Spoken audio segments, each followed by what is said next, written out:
till the age of 60, he never put his forehead on the ground, never made a sajda. He was born into a Muslim family, in a Muslim country. Until the age of 60, he never prostrated before Allah subhanahu wa ta'ala, not even a single time. He had 2 sons, and Allah guided his sons in their 20s. They started practicing them praying, and they tried to give their father da'wah, give him advice over and over again, but he never responded to his children. He always thought that these are my children, I know more than they do. So he never dealt or handled his pride in order to listen to his sons. And one day he saw his son, his eldest son, growing his beard. And after his son gave him advice, he said, why don't you shave this? Why don't you take it away? The son got shocked, and he just said, out of shock, in a state of shock, he said, I'm afraid you'll go to the hellfire. I'm afraid you'll go to the hellfire. He just got offended, and sometimes we mix our personal feelings with our concern for others in terms of da'wah. But subhanallah, it brought about good results. That very word shook the father. He started thinking about himself. And subhanallah,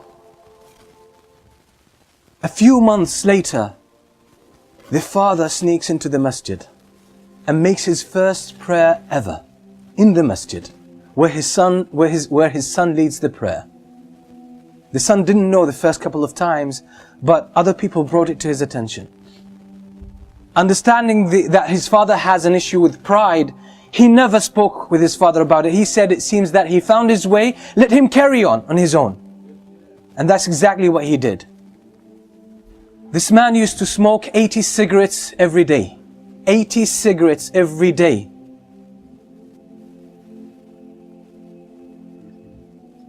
And one day, he decided, I want to give up smoking. And that was after listening to many classes delivered by his own son. He used to hide behind one of the poles in the masjid and listen to his son speaking. Listen to his son preaching, and he got impressed. His head turned around.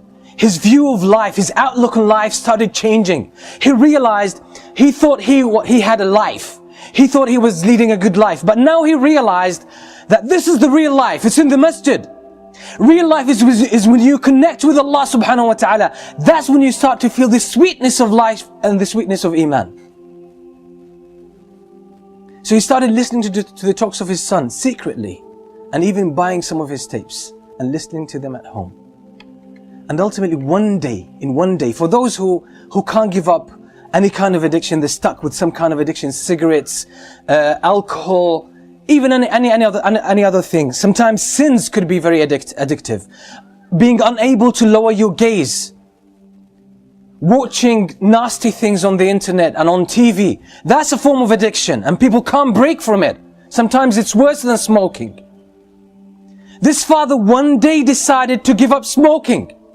In one day, he gave up smoking. He didn't reduce the number of cigarettes he would smoke every day. He just gave up. He decided. He said, enough is enough. I'm not going to have this anymore. And he gave up smoking from 80 cigarettes a day to 0. So it's a matter of decision. It's a matter of commitment. And you can get all of this once you connect with Allah subhanahu wa ta'ala. Now I know the father. He is 73 years old now.